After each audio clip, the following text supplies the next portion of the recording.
1999년 영국에서 실제로 있었던 일이라고 합니다. 혼자 사시는 72의 한 할머니가 계신데 앤지 클랜스라는 이름의 이제 여인이었는데요. 이분이 어느 날 복권을 샀습니다. 영국 돈으로 20만 파운드, 우리 돈으로 한 30억 원 되는 당첨금이 걸려있는 복권을 이 클랜스 여사가 사게 됐는데요. 영국은 지금도 그런지는 잘 모르겠지만 복권을 구입할 때 실명으로 구입을 한다고 합니다. 그러니까 실명으로 구입을 한 거겠죠, 이 할머니가. 설마 했는데요. 정말 이 우리 돈 30억 원짜리 당첨금이 있는 이 복권에 당첨이 된 겁니다. 근데 이제 보험금, 이 당첨금을 지급하는 그 복권 발행사가 이 개인의 신상을 알기 때문에 고령인데다가 또 심장이 약하다는 걸 또 알게 되었습니다. 그래서 이 당첨 사실을 본인에게 직접 알려주었다가는 혹여라도 불상사가 일어날 것이 염려가 되어서 그 할머니의 후견인 역할을 하는 출석하는 교회 담임 목사님한테 전화를 했습니다. 이 에임즈라고 하는 목사님한테 전화를 해서 이 클랜스 여사가 30억 원짜리 복권에 당첨이 됐는데 이거 목사님께서 잘 놀라지 않게 잘 이야기 전해주라고 그렇게 이제 부탁을 했겠죠. 그래서 이 목사님이 찾아갔습니다. 그래서 이 클랜스 이 할머니에게 여사님, 만약에 정말 만약에 당첨이 된다면 어떻게 하시겠습니까? 이렇게 물었어요. 그랬더니 이 할머니가 에이 목사님 그럴 일이 있습니까? 아니요, 그래도 진짜 혹시라도 정말 당첨이 되면 어떻게 하시겠습니까? 그랬더니 이제 이 할머니가 목사님한테 그럼 목사님 제가 당첨되면 제가 목사님 드릴게요. 그래서 목사님이 심장마비로 돌아가셨어요. 목사님이 돌아가셨다니까 너무 좋아하시네요. 제가 생명을 잘 지켜야 될 것 같습니다. 사람들은 그렇게 바라면서도 정말 그 일이 이루어지면 잘 못 믿어요. 그렇게 원하면서도 그 일이 정말 되면은 당황을 해요. 왜 그럴까요? 참 모순이지 않습니까? 유명한 이야기가 또 있는데요. 목사님들 사이에서 굉장히 유명한 그런 예화입니다. 어떤 자그마한 마을, 아주 정감 넘치는 잘 사이좋게 잘 지내는 자그마한 마을이었는데요. 이 마을에 어느 날 술집이 생겼습니다. 그 술집이 생긴 이래로 조그만한 술집인데도 불구하고 늘 손님이 끊이지 않는 거예요. 남자들의 귀가 시간이 자꾸 늦어지는 거죠. 그래서 이제 조금씩 불만이 생기는데 그럼에도 불구하고 술집이 너무 호황을 이루니까 점점 확장을 해가지고 큰 술집으로 바뀐 겁니다. 그래서 목사님이, 그 교회 목사님이 이거 이래서는 안 되겠다. 그래서 목사님이 예배 시간에 광고를 하셨어요. 여러분 기도해야 될 겁니다. 술집이 망하도록 기도하십시오. 그렇게 이제 기도를 부탁을 합니다. 교인들한테. 또 우리 얼마나 교인들이 또 잘 따라줍니까? 그래서 열심히 기도를 했어요. 근데 정말 그 술집이 망했습니다. 불 나가지고. 불이 쫄딱 불이 나가지고 홀라당 다 타고 그 술집 완전히 망해버린 거죠. 그래서 이 술집 사장이 고소를 했습니다. 교회와 목사님을 고소한 거예요. 이제 법정에서 이제 판사가 이제 피고 교회의 대표인 목사에게 이제 거듭 이제 혐의를 확인하기 위해서 거듭 묻는 거죠. 왜 그런 기도를 했냐? 그랬더니 이제 목사님이 하는 말이 설마 기도했다고 망하겠습니까? 정말 기도했다고 불이 났겠습니까? 목사님 이렇게 말을 한 거죠. 그럼에도 불구하고 계속해서 이 술집, 망한 술집의 이 사장은 끊임없이 저 목사 때문이고 저 교회 교인들 때문이라고 계속 이제 막 그렇게 한 것이죠. 그래서 판결이 어떻게 났냐? 술집 주인의 일부 승소 판결을 하면서 판사가 이렇게 말을 했습니다. 기도 때문에 불이 난 것은 인정하지만 손해배상은 하나님께 청구해라. 그렇게 얘기를 하고요. 덧붙이면서 이렇게 말하는 거죠. 기도로 망했다고 믿는 술집 주인은 믿음이 있고, 그리고 그 교회 기도한 목사는 믿음이 없는 사람이라고 그렇게 말했다고 해요. 참 이게 우스운 이야기지만 앞에 말씀드린 복권 이야기하고 두 이야기를 다 묶어서 생각을 해볼 것이 있습니다. 기도가 중요하지만 기도보다 더 중요한 것은 그 기도의 마침표는 응답에 대한 믿음이라는 거죠. 기도하는 행위보다 중요한 것은 그 기도한 것을 믿고 그 기도에 응답하실 하나님을 신뢰하는 믿음, 그게 기도의 마침표다 하는 거예요. 어처구니 없는 그런 장면이 사실은 오늘 본문의 내용이기도 합니다. 우리가 지난 시간에 어디까지 살펴봤습니까? 베드로가 갇혀 있었는데 하나님께서 옥문을 3차례나 저절로 열어지게 해가지고 베드로가 무사 통과해가지고 옥에서 나오게 된 얘기까지 우리가 지난 시간에 보지 않았습니까? 그렇게 간절히 교우들이 간절한 마음으로 베드로의 구명을 위해서 기도했고 그 결과로 베드로가 옥에서 나올 수 있게 된 내용까지를 우리가 지난 시간에 봤단 말이죠. 그런데 아이러니하게도 기도하면서도 안 믿을 수 있다. 기도하면서도 믿지 않을 수 있다. 인간이 그렇게 연약한 존재이다 라고 하는 것을 보여주는 장면이 바로 오늘의 본문입니다. 이 시간 이 말씀을 통해서 나의 기도와 나의 믿음은 어떠한가 신앙을 점검해 보기를 원합니다. 첫 번째로 생각해 볼 것은 기도하면서도 믿지 않을 수 있다는 겁니다. 기도하는 것과 믿음 이것이 반드시 일치하는 것만은 아니다라는 것이죠. 자, 12절입니다. 깨닫고 마가라 하는 요한의 어머니 마리아의 집에 가니 여러 사람이 거기에 모여 기도하고 있더라. 누가 깨닫고 누가 어떤 집 앞에 간 겁니까? 베드로죠. 베드로가 옥에서 나올 때만 해도요 비몽사몽이었어요. 이게 지금 환상인지 실제인지 그 분간이 좀 안 갔었단 말입니다. 베드로가. 그런데 그 베드로가 이제 깨달은 거죠. 하나님께서 천사를 통해서 나를 옥에서 나오게 하셨다라는 사실을 깨닫고, 그리고 이 베드로가 간 곳이 어딥니까? 자신을 위해서 기도하고 있는 그 성도들이 모여있는 마가라고 불리는 요한의 어머니 마리아의 집 앞에 이제 가게 된 것입니다. 여러분, 참 이 내용을 보면요, 베드로는 풀려난 베드로는 베드로를 위해 기도하고 있는 사람들 앞에 왔는데, 정작 베드로가 하나님의 역사로 풀려난 것에 대해서 믿지 않는 사람들, 그 사람들이 베드로가 왔을 때 하고 있었던 일은 기도하는 일이었다는 거죠. 참 어이없지만 기도하면서도 믿지 않을 수 있는 겁니다. 기도하면 다 믿느냐? 그렇지 않습니다. 기도하지 않는 것도 문제지만 모처럼 기도하고서 기도한 것을 믿지 않는 건 더 큰 문제겠죠. 베드로가 옥에서 나와서 제일 먼저 한 일이 뭡니까? 기도하고 있는 사람들 깨러 간 거예요. 오랜 세월 동안 해외에 있다가 귀국을 했다. 그럼 여러분이라면 어디부터 가시겠습니까? 만약에 군대 생활을 3년, 요즘 18개월인데 18개월 동안 군대 생활을 했다. 그리고 드디어 전역을 했다. 그러면 전역해서 제일 먼저 어디부터 가야 되겠습니까? 저는 교회여야 그 사람의 신앙이 믿음직한 신앙이라고 생각합니다. 해외에서 그렇게 오랫도록 근무했고, 그리고 가족들과 교우들이 기도해 준 그 교회라면 모든 것을 다 마치고 왔을 때는 예배당에 먼저 엎드려서 하나님 지켜주신 은혜, 지금껏 이렇게 안전하게 돌보시고 무사히 돌아오게 해주신 은혜, 기도하는 게 먼저가 아니겠습니까? 신났다고 무슨 하고 이러기 전에 먼저 나를 위해서 기도하고 있는 성도들이 있는 곳. 아마 베드로도 그러지 않았겠습니까? 나를 위해서 기도하고 있을 그 성도들에게 내가 곧 당신들의 기도의 응답의 증거입니다 하고 짜잔 나타나고 싶지 않았겠습니까? 그래서 갔는데 그렇게 굳게 닫아 걸고, 그리고 무시무시한 군사들이 지키고 있는 그 문은 저절로 무사 통과하면서 다 기적적으로 열고 나왔는데, 근데 막상 기도 응답의 증거를 확인해야 될 그 사람들이 있는 그곳은 들어가지를 못하는 겁니다. 막혀 있는 겁니다. 상식의 벽에, 경험의 벽에.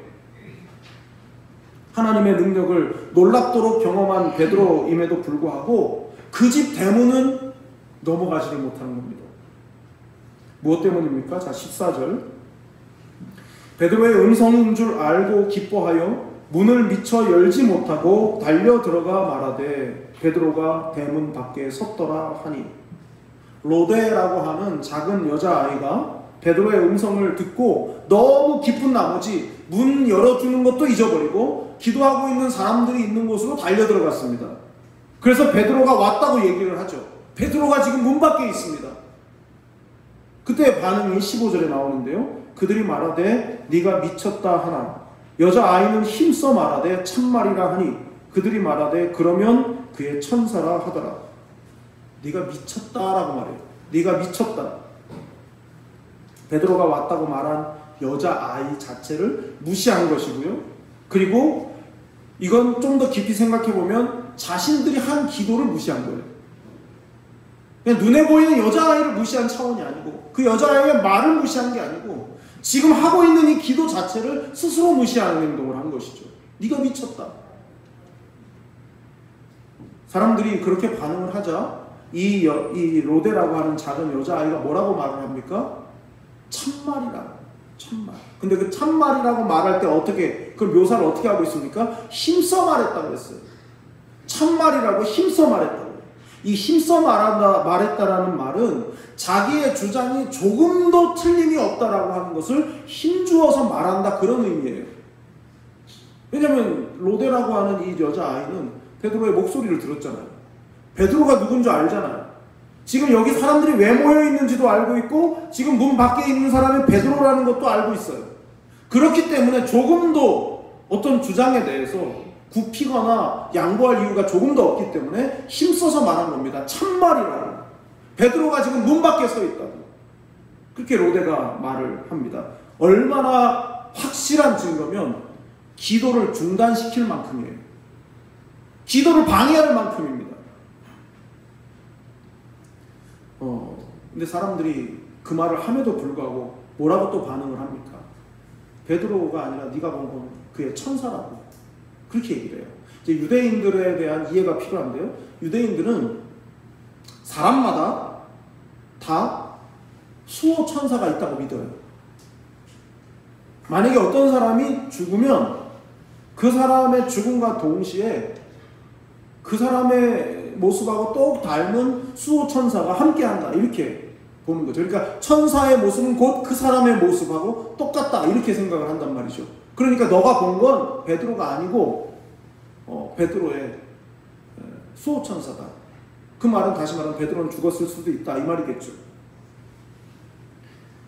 유대인들의 그런 생각들 또 그렇게 대답한 말들 이렇게 생각을 해보면 옥에 갇혀있는 베드로를 위해서 기도하기는 했지만 결과적으로는 그 베드로가 죽었을지도 모른다는 반신반의의 기도를 했었다는 것을 짐작해 볼 수가 있습니다. 기도하는 것도 중요하지만 기도한 것을 하나님께서 들으시고 응답하신다고 하는 확신을 갖는 일은 더 중요한 일이 아니겠습니까? 하나님의 교회는 하나님께서 이끌어 가십니다. 그렇기 때문에 우리가 기도해야 되는 거죠. 우리가 이끄는 게 아니라 어떤 특정한 사람이 하는 게 아니라 하나님이 교회를 돌보시고 이끄시기 때문에 우리의 할 일 중에 가장 고상하고 중요한 일은 하나님께 맡겨드리고 하나님이 이끄시도록 기도하는 것입니다. 하나님께서 우리의 기도를 통해서 한 사람 한 사람을 그리고 공동체를 어떻게 이끌어가고 계신지를 알아채는 지혜가 필요한 거예요. 무작정 기도만 하는 게 아니라 내가 하나님 앞에 기도하고 우리 공동체가 하나님 앞에 엎드려서 간구했을 때 하나님께서 그 기도를 어떻게 사용하시는가를 볼 수 있는 안목이 필요하다고요.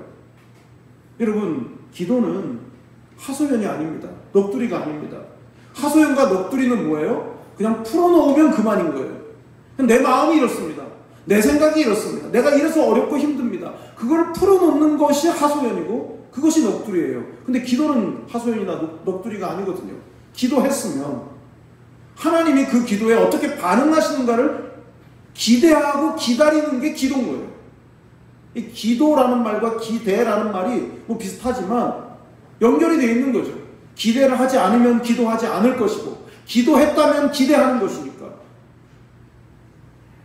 기도한 사람이라면 내 기도에 하나님께서 어떻게 반응하고 계시는지를 아는 예민함도 역시 필요한 것입니다. 여러분은 어떠십니까? 시간과 장소를 정해놓고 기도하고 계십니까? 또 기도한 만큼 기도 후에 응답하실 것에 대한 기대를 가지고 하나님의 때를 기다리고 계십니까? 아니면 기도하고도 잘 믿지 못하십니까? 고민과 어려움을 기도로 연결한 후에는 하나님께서 응답하시도록 자기 자신을 비울 수 있어야 합니다. 기도하는 것도 믿음이 있어야 하지만 응답에 대한 확신이 있어야 진짜 믿음입니다. 하나님을 믿으시고 기도의 응답을 믿으시기를 바랍니다. 하나님은 우리의 기도를 사용하셔서 당신의 위대한 뜻을 반드시 이루실 것입니다. 두 번째로 생각해 볼 것은 기도와 자기 부인, 자기 십자가입니다. 기도와 자기 부인. 자, 16절을 보겠습니다. 베드로가 문 두드리기를 그치지 아니하니 그들이 문을 열어 베드로를 보고 놀라는지라.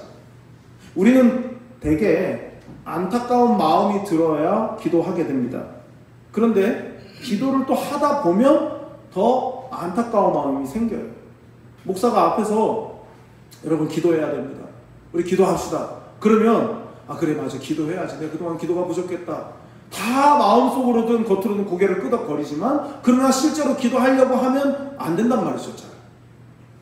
그런데 안타까운 마음이 들어보세요. 마음에 안타까움이 막 생겨보세요.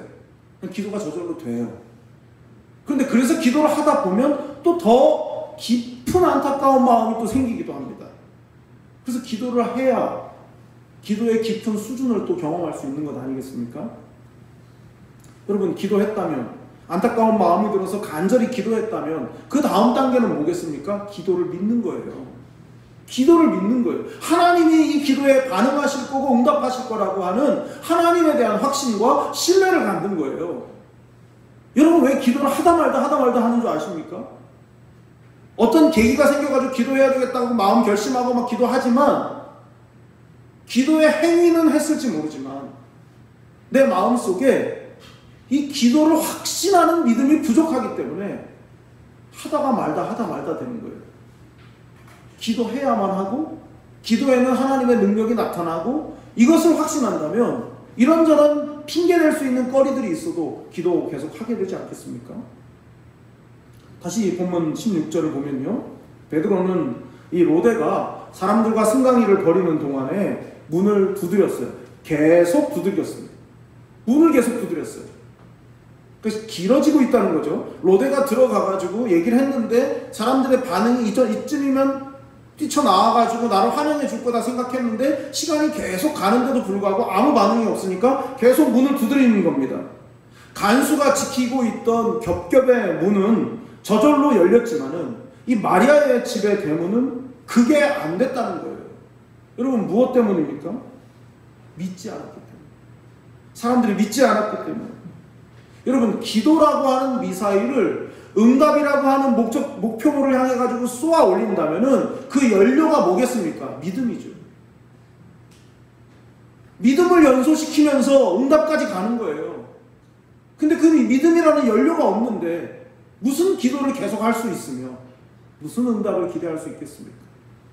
여러분 교회는 평소에도 기도해야 하지만 공동체가 어려움에 빠지고 위기를 만나면 기도해야 합니다. 만일 어떤 어려움을 만났는데 교회가 기도한다. 그러면 그 어려움은 일시적이거나 별 어려움이 아니에요. 진짜 어려움은 뭐냐? 어려움을 만났는데 기도 안 하는 겁니다. 그게 무시무시한 어려움인 거예요. 교회만 그렇겠습니까? 개인도 마찬가지죠. 내가 만나고 있는 지금 이 어려움? 그래도 기도한다면 그 어려움은 극복할 수 있는 어려움인 거예요.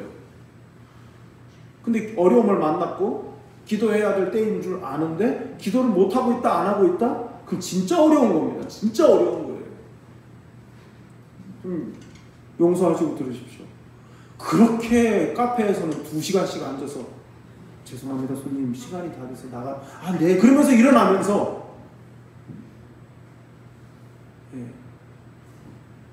그거 와가지고 잠깐 기도하는 거는 그렇게 어려워집니다. 운동을 위해서 저 동양동까지도 걸어갔다 오시면서 기도하는 거는 그렇게 그냥 저도 많이 못하기 때문에 할 말이 없지만 여러분 기도하셔야 돼요. 개인적인 삶의 어려움, 그래서 기도해야 되는 상황, 그렇기 때문에 기도의 자리로 나오는 분들이 한 분 한 분 늘어가고 있어요. 지금 우리 교회가 기도하시는 분들이 점점 늘어가고 또 기도의 열기가 점점 뜨거워지고 있어요. 감사한 일이고, 저 목회자로서 뭐 저한테 저 때문에 기도하는 건 아니신 줄 알지만 그래도 저는 기쁘다고요. 뭔가 꿈틀대는구나, 뭔가 어려움이라고 하는 찔리는 문제 앞에서 뭔가 반응을 지금 하고 있구나, 삶 속에서 만나는 그 어려움들을 극복하려고 뭔가 해보려고 하는구나, 하나님 앞에서. 그런 모습을 볼 때 그냥 그 뒤통수만 봐도 저도 기도하게 돼요. 예. 그런데요, 항상 하나님은 정확하시잖아요. 하나님은 너무너무 분명하신 분 아니십니까? 그런 지금의 상황과 오늘 이 본문의 순서, 이런 것들을 고려해서 생각해 볼 때 하나님이 참 정확하셔서 우리에게 하나의 메시지를 주시는구나 싶어요. 왜냐? 기도하고 있다는 것만으로 위안 삼으려고 하는 유혹이 있거든요. 내가 기도의 자리에 앉아있기 때문에, 내가 그 기도 시간에 내가 기도하기 때문에, 내가 마음속으로 정한 그 기도 시간, 기도의 자리를 내가 지키고 있기 때문에 그래서 나는 좀 하고 있다라고 하는 그 만족을 할 만한 유혹이 우리에게 있거든요, 지금.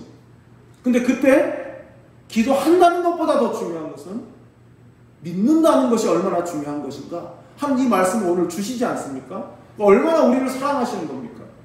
기도의 열기가 점점 뜨거워지고 있고 기도의 발걸음들이 점점 잦아지고 있을 때 기도한다는 것만으로 만족 삼는 것은 옳지 않다 하는 것을 오늘 말씀을 통해서 우리에게 일깨워 주시니 말입니다. 하나님은 정확하신 것이죠. 왜냐? 기도는 단지 기도의 행위의 문제가 아니라 기도하는 자에게 반드시 필요한 것은 자기를 부인하는 것입니다. 자기 십자가를 지는 거예요. 왜 그렇습니까? 누군가 기도하면서 하나님의 응답이라고 확신하고 있을 때 적어도 그와 함께 기도한 사람들은 미쳤다 소리를 안 해야 되거든요. 어떻게 함께 기도해놓고 응답의 현장에서 그 응답의 사실을 알리는 자에게 미쳤다라고 말할 수 있습니까? 그동안의 기도는 열심히 했을지는 모르지만 자기 부인, 자기 십자가를 지면서 한 기도가 아니었기 때문에 기도하면서도 내 생각은 펄떡펄떡 살아있었다 그 말입니다. 기도하면서 자기를 부인하고 자기 십자가를 진다는 것은 기도하는 나의 의와 공로를 삼지 않겠다는 뜻 아니겠습니까? 기도는 철저히 하나님의 뜻 아래 내 생각을 굴복시키는 겁니다. 그냥 몸만 엎드리는 것이 아니라 내 뜻을 하나님 앞에 완전히 납작 굴복시키는 것이 기도여야 하는 것이죠.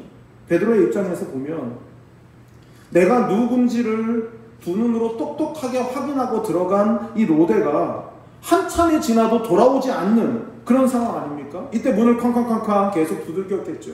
그리고 계속 두들기고 있었어요. 시제 자체가. 그러면은 계속 이렇게 두들기고 있으면서 베드로가 무슨 생각을 했겠습니까? 이건 저의 상상이지만 베드로가 아마 그런 생각을 했을 것 같아요. 가버나움으로 가기 위해서 배를 타고 예수님과 제자들과 함께 배를 타고 가버나움으로 가는 그 갈릴리 호수를 이렇게 항해하고 있을 때 갑자기 악천후가 몰려오면서 풍랑이 일고요. 배가 당장이라도 쪼개질 것 같은 위기를 만나지 않습니까? 그때 제자들이 다 두려워했어요. 그때 저 멀찍이서 예수님께서 무리를 걸어오시는 거죠. 그때 제자들이 어떤 반응이었습니까? 바람 소리를 듣고 무서워했다고 했어요. 그리고 귀신인가 했다고 했습니다. 예수님의 제자들 가운데는 갈릴리 어부 출신이 많죠. 갈릴리 바다에 늘 있는 하나의 이야기, 바람이 많이 부는 날은 귀신이 나타난다 하는 전설이 있었단 말이죠. 그러니까 배를 가지고 늘 고기를 잡던 그들의 입장에서는 오늘같이 이렇게 바람 소리가 강하게 들리는 이날은 귀신이 나올 수도 있다라고 생각을 하고 있는데 저쪽에서 무리를 걸어오니까 주님이라고 생각을 하지 않는 겁니다. 이들에게 제일 필요한 건 주님이었어요. 주님이 도와줘야 된다라고 생각하고 있었어요. 그래서 주님이 오시는데 주님을 주님으로 못 알아보는 거예요. 자신들의 바람에 반응하시는 하나님의 역사를 귀신의 역사로 보았다 이 말입니다. 베드로가 문을 두드리면서 내가 이들에게 응답인데 이것을 못 믿고 있구나 라면서 문을 두들길 때 아마도 베드로는 그 시절 그 갈릴리 그때를 생각하지 않았을까 하는 게 제 생각입니다. 오늘 본문의 내용과의 공통점이 뭡니까? 기도하면서 자기 생각을 못 내려놓는다는 거예요. 기도하는 이유가 자기 생각을 내려놓고 아버지의 뜻을 받들기 위해서인데, 기도하면서도 바람 부는 날은 갈릴리 바다에 귀신이 온다. 베드로가 아니라 베드로의 천사일 거야. 그 생각을 못 버린단 말이죠. 기도하면서도 내려놓지 못한 자기 생각 때문에 하나님의 응답을 미친 사람의 헛소리 정도로 그렇게 받아들였다, 그 말입니다.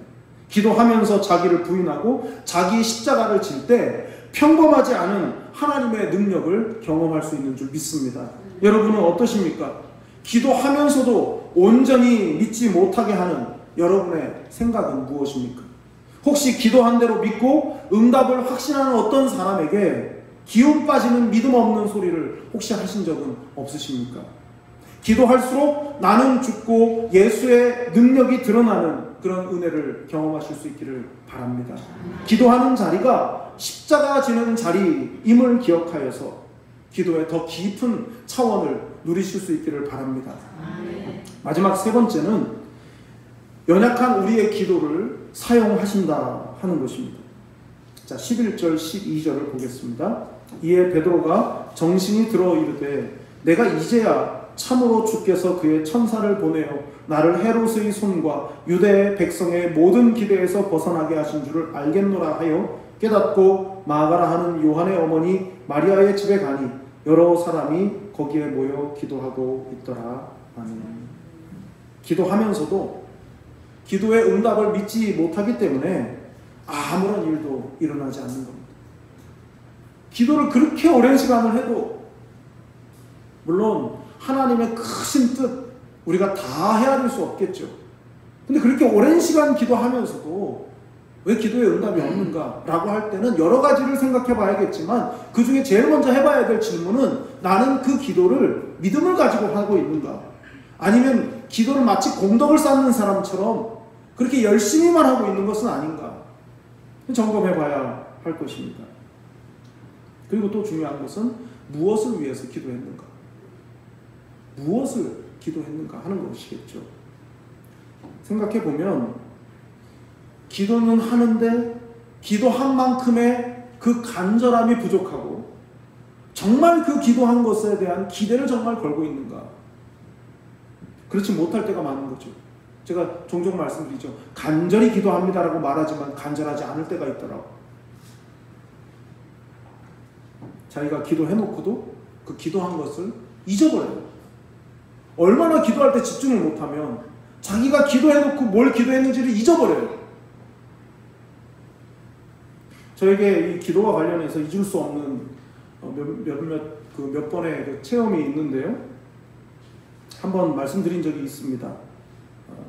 제가 그 전도사 시절에 어느 주일날 새벽 기도를 마치고 이제 교회에서 집이 좀 멀어가지고 새벽 기도를 마치고 이제 집에 갔다가 이제 다시 이렇게 오는데, 이제 그렇게 늘 했는데, 제가 뭐 차도 없고 뭐 운전면허도 없고 그랬기 때문에 이제 제가 전도사 시절에 함께 사역했던 이제 그 교회 부목사님 같은 지역이어가지고 그분 차를 얻어 타고 왔다 갔다를 했었단 말이죠.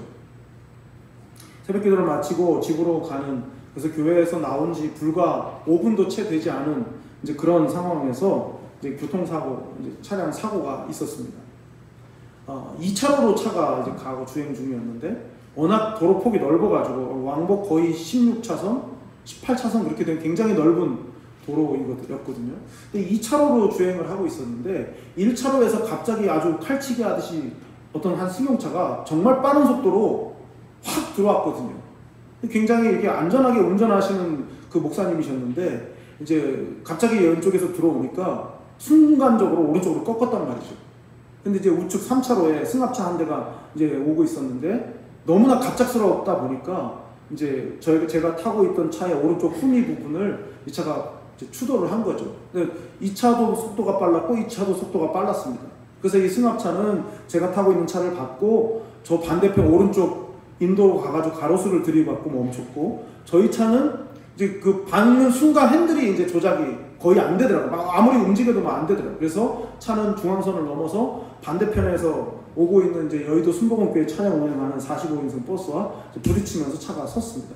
그때만 해도 뭐 안전벨트 안 해도 단속을 안 하던 때라 조수석에 타고 있던 저도 이제 안전벨트 안 했죠.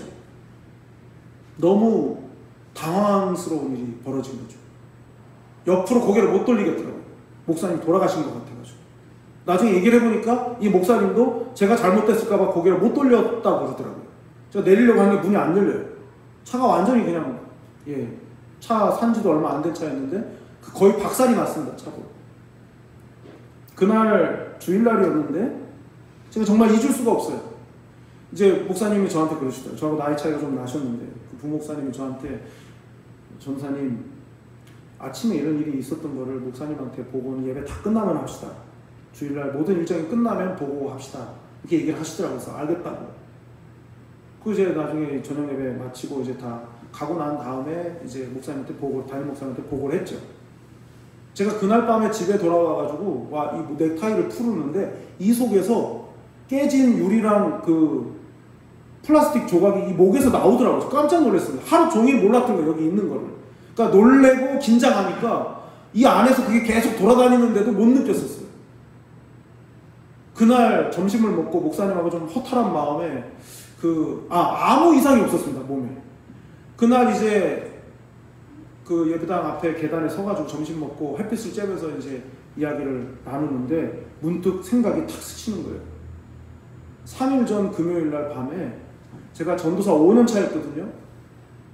제가 금요 기도회 때 하나님 앞에 이제 예배 끝나고 기도하는데 제가 그렇게 기도를 했어요. 하나님, 제가 이름은 전도사인데 제가 전도사답지 못합니다. 사역도 사역이지만 제 개인의 신앙생활도 너무 무미건조하고 그냥 늘 하던 대로 그냥 그렇게 해서 아무 느낌이 없습니다. 어떤 특별한 계기가 저한테 필요한 것 같습니다. 그 기도했던 게 점심 먹고 점심 될 때까지 생각이 안 나다가 그 기도했던 게 점심 때 딱 생각을 딱 스치니까 너무 무서운 거예요. 내 딴에는 깊이 생각한 것도 아니고 그냥 내가 요즘 열정이 좀 식었구나. 그냥 그런 마음으로 하나님 저한테 어떤 계기가 좀 필요한 것 같아요. 그냥 그렇게 대략 기도했는데 그 기도에 하나님이 움직이신 거더라고요. 기도하고서 또 그 기도하면서 그 기도에 큰 의미도 두지 않았고 내가 그 기도를 정말 간절히 한 것도 아니었고 그냥 내 마음이 그냥 그래서 그냥 마음을 말씀드린 것 뿐인데 하나님이 거기에 역사하신 거더라고요. 그래서 제가 20년 전에 났던 사고지만 그 사고도 슬라이드처럼 정확하게 딱 기억이 나요. 레카차 기사들끼리 그 앞에서 우리는 놀랬는데 싸우고 있는 것부터 시작해가지고 그 왕복 16차선 차들이 다 우리를 보고 있는 거 그런 거 다 생각나요. 근데 그 생각나는 것도 선명하지만 더 생각난 거는 예배당 뒤에 앉아가지고 정말 뜨뜻미지근하게 하나님 앞에 기도했던 제 모습이 생각이 나요. 그래서 필요한 거구나. 그래서 그 장면이 나한테 필요한 장면이어서 나는 대수롭지 않게 기도했지만 하나님은 별 볼 일 없는 그 기도에도 하나님이 반응을 하신 거였구나. 그것 때문에 기도를 생각할 때마다 그때의 그 시절이 잊혀지지가 않는 거죠. 너무나도 몸이 건조해진 제 신앙 상태를 점검하고 새롭게 하시기 위해서 하나님께서 무엇인가 하실 거라는 생각을 저는 하지를 못했었습니다. 그냥 기도했을 뿐이지. 제 기도가 너무 형식적이었고 간절함이란 그냥 말뿐인 그런 메마른 기도였다는 뜻입니다. 대수롭지 않게 기도하고 별 의미를 두지 않았던 그런 기도였지만 그 기도를 하게 하신 분이 성령님이셨던 거죠. 나는 의미도 몰랐고 그냥 했지만 그러나 시키신 기도였고 그 기도의 결과를 통해서 시키신 기도였구나 라는 것을 알게 된 것이죠. 그렇게 기도했기 때문에 사고에 대해서 생각했던 중에 신앙과 사역의 그 매너리즘에 빠진다는 것이 죽을 만큼 위험한 것이구나 하는 것을 알게 된 것 아니겠습니까? 그렇다면 하나님은 아무렇게나 기도해도 무조건 응답하시는 하나님이신가? 물론 그렇지는 않죠. 믿음 없이 드리는 기도라 할지라도 성령님께서 시급하게 시키시는 기도가 있는 것이고 성령께서 시키시는 그 기도를 드렸을 때 하나님은 우리의 상상을 초월하는 방법으로 기도에 응답하신다 하는 것입니다. 하나님은 심지어 우리의 부족한 기도를 통해서도 얼마든지 일하실 수 있다 하는 것입니다. 말하자면 아마추어 사진작가가 제대로 사진을 찍지 못할지라도 그 사진을 보정해서 완벽한 작품이 되게 하듯이 우리의 기도는 늘 초점이 맞지 않고 흐릿하게 찍을 수밖에 없는 사진처럼 그런 기도를 할지라도 성령께서 그 기도를 통해서 역사하시고 일하시면 너무나 뚜렷하고 선명하게 하나님의 작품이 될 수 있다 하는 것입니다. 베드로는 기도는 열심히 하면서도 기대하지 않고 있던 성도들에게 나타나서 자신을 보여주고 주님이 하신 일이 어떤 것이라 하는 것을 분명하게 알려주고 유유히 그 자리를 떠났습니다. 그러나 하나님께서는 이 일을 통해서 기도는 하나님을 기대하는 것이어야 하며 믿음으로 드려야 한다 하는 것을 분명하게 초대교회 메시지로 남겨주셨습니다. 한 번을 기도해도 간절한 마음으로 하나님의 응답하심을 기대하며 기도한다면 하나님의 위대한 역사에 동참하는 기쁨을 반드시 누리게 될 줄로 믿습니다.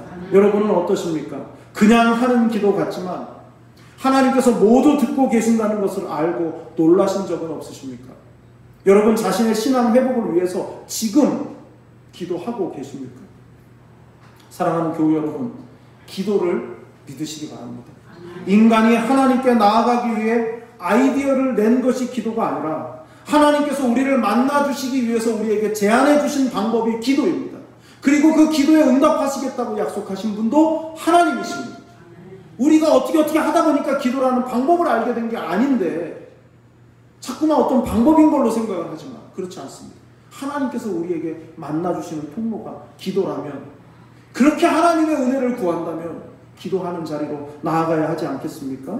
믿으신다면 지금 당장 언제 어디서 무엇을 기도할지 지금 정하십시오. 이따 집에 가서 곰곰이 생각해 보는 거 그런 거 하지 마세요. 지금 생각하세요. 지금 내가 무엇을 기도해야 되는가, 내가 어디서 기도해야 되는가, 그리고 내가 언제 기도할 수 있는가.